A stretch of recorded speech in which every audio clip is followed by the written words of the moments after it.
نحمده ونصلي على رسوله الكريم اما بعد بسم اللہ الرحمن الرحیم۔ میرے عزیز دوستو، آج کی گفتگو کا مقصد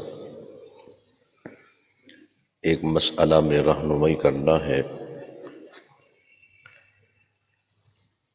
ایک ساتھی نے سوال کیا ہے کہ حالت روزہ کے اندر زیر بغل اور زیر ناف اور داڑھی کا خط اور سر کے بال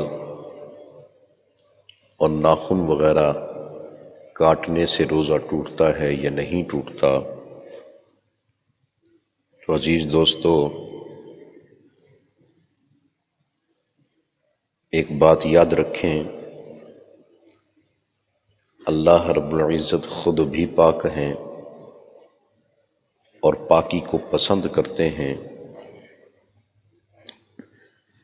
حدیث مبارکہ کا مفہوم ہے الطہور شطر الایمان، کہ صفائی میں نصف ایمان ہے۔ تو جسم کی یہ صفائی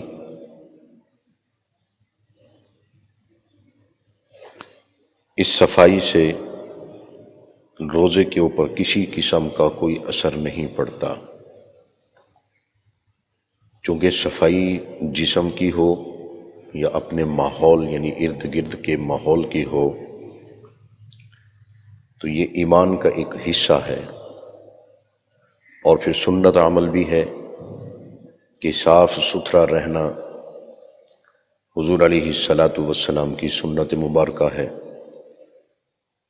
تو حضور علیہ الصلاۃ کی سنت مبارکہ کو اپنانے سے روزہ کیوں ٹوٹے گا؟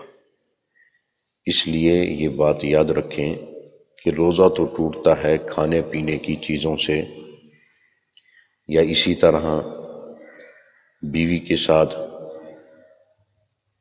جماع وغیرہ کرنے کی صورت میں، اور یہ معاملات اگر جان بوجھ کر کیے جا رہے ہوں تو اس صورت کے اندر پھر روزہ تو ٹوٹے گا ہی، اس کے ساتھ اس کے کفارہ کے اندر 60 روزے بھی رکھنا پڑیں گے۔ باقی اگر کوئی بندہ سر کے بال کٹوا لیتا ہے یا داڑھی کا خط بنواتا ہے یا زیر بغل پاکی کرتا ہے یا زیر ناف کی پاکی کرتا ہے یا ناخن وغیرہ کاٹ لیتا ہے، تو ایسی صورت میں روزے پر کوئی اثر نہیں پڑتا اور روزہ نہیں ٹوٹتا، روزہ برقرار ہے۔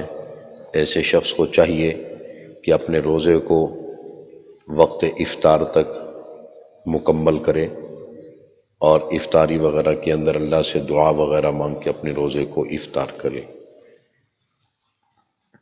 اللہ سے دعا ہے اللہ ہم سب کو دین کی صحیح سمجھ عطا فرمائے اور دین پر چلنا ہمارے لیے آسان فرمائے۔ وما علینا الا البلاغ۔